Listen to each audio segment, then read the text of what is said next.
Pemirsa, penyaluran bantuan langsung tunai tambahan yang seharusnya turun pada tanggal 20 Oktober lalu hingga kini masih belum cair seluruhnya. Kementerian Sosial beralasan BPS masih menyesuaikan data yang ada dengan fakta di lapangan.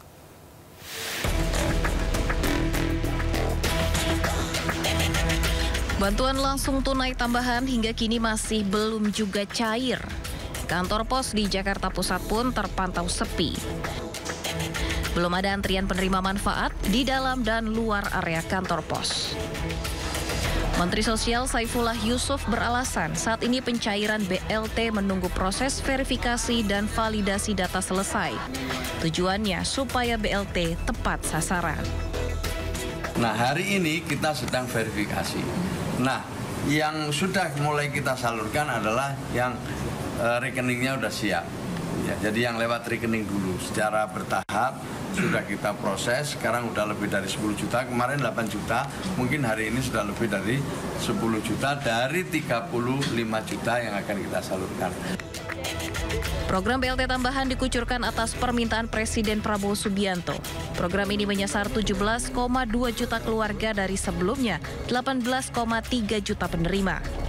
Total 35.046.783 keluarga akan menerima BLT dengan anggaran sebesar 30 triliun rupiah.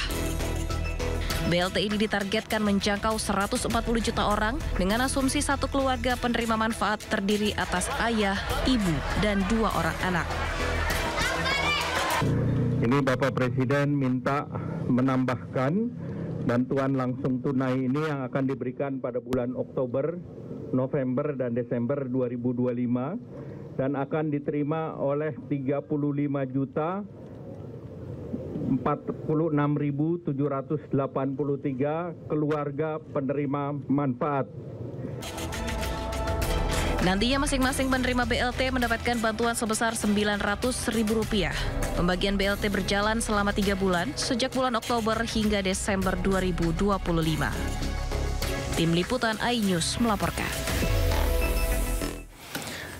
Sementara itu, Kementerian Sosial Saifullah Yusuf menegaskan penyaluran bantuan sosial reguler untuk triwulan 4 2025 berjalan lancar tanpa hambatan.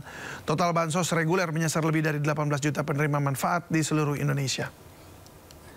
Nah, untuk BLTS, bagaimana yang diketahui teman-teman sekalian, ini akan menyasar atau mensasar 35 juta lebih KPM. Yang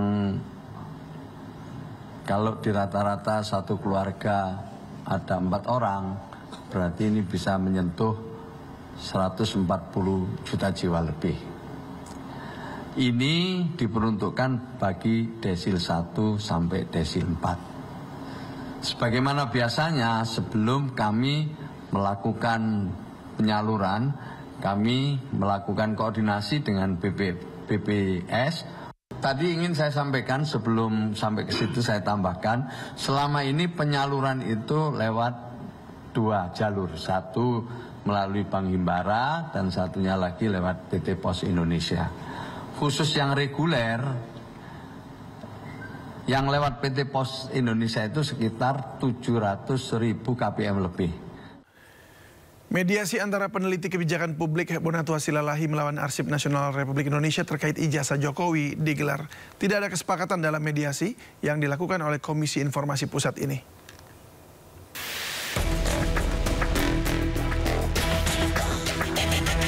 Sidang mediasi sengketa informasi publik tentang ijazah Jokowi berakhir deadlock atau tanpa kesepakatan. Mediasi ini dihadiri langsung oleh termohon Bonatua Silalahi dan pemohon pihak Arsip Nasional RI. Bonatua menjelaskan bahwa yang menjadi objek sengketa bukanlah sosok orangnya, melainkan ijazah Jokowi. Ia menilai dokumen ijazah Jokowi seharusnya menjadi arsip publik dan disimpan oleh Arsip Nasional. Dipermasalahkan bukanlah tindak pidana, bukanlah orangnya, tapi ijazahnya. Dan itu lebih tepatnya memang di Komisi Informasi. Jadi salah satu tujuan saya adalah meminta ijazah arsip dari Bapak Presiden Republik Indonesia yang ke-7, kebanggaan kita ya. Sehingga semua bangsa bisa melihat ijazah itu. Sidang sengketa ini mempermasalahkan dokumen ijazah Joko Widodo yang menurut Bonatua harus disimpan oleh Arsip Nasional. Meski demikian, hingga kini Arsip Nasional tak memiliki dokumen tersebut karena masih berada di Komisi Pemilihan Umum. Dari Jakarta, Nata Arman, Rama Romadona, iNews melaporkan.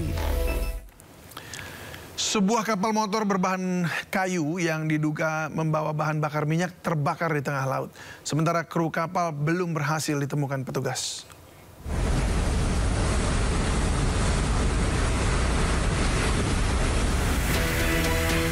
Kapal motor berbahan kayu terbakar di perairan Selat Riau.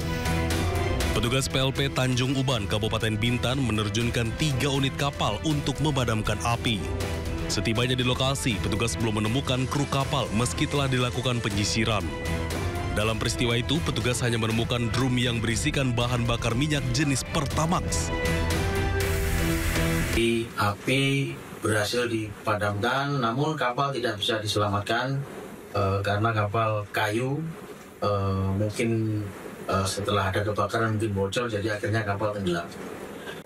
Saat pemadaman kami bekerjasama dengan kapal TB Transpo Udara dari Pertamina, dan hingga sampai saat ini kita belum mendapatkan keterangan tentang kru kapal dan nama kapal. Hingga saat ini, KPLP Tanjung Uban, Kabupaten Bintan masih melakukan pencarian terhadap kru kapal dan pemilik kapal motor yang terbakar. Petugas juga masih melakukan penyelidikan terkait penyebab kapal terbakar. Dari Kabupaten Bintan, Kepulauan Riau, Zuprianto, iNews melaporkan. 5 pasien lansia dan puluhan lainnya harus dievakuasi anggota TNI menggunakan perahu karet dari dan menuju Rumah Sakit Islam Sultan Agung Semarang. Pasien dievakuasi karena banjir hingga 1 meter masih merendam pemukiman dan melumpuhkan akses jalan.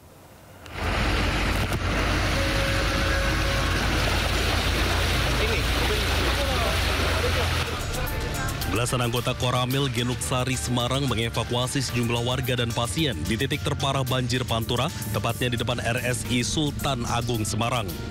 Satu persatu pasien yang meninggalkan rumah sakit ataupun yang akan menuju ke rumah sakit untuk berobat harus ditandu oleh anggota TNI karena ketinggian banjir yang masih cukup tinggi, yaitu 1 meter lebih.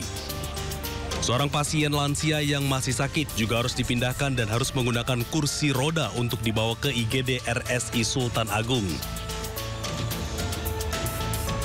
Sejumlah petugas medis RSI Sultan Agung juga dievakuasi menggunakan perahu karet dan truk taktis TNI untuk menerobos ketinggian banjir. Di sini terdapat banjir 7.711, yang mana kami sudah melaporkan Dandim akan diberikan dapur lapangan sama posko kesehatan. Sementara itu, sebuah sekolah dasar terpaksa meliburkan siswanya karena banjir merendam seluruh ruang kelas dan kantor.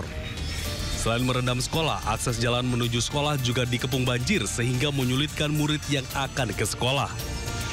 Pihak sekolah mengatakan banjir mulai masuk ke area sekolah sejak Selasa sore lalu dan merendam hingga hari ini. Dari Semarang, Jawa Tengah, Andre Aprianto, Doni Marendra, iNews melaporkan.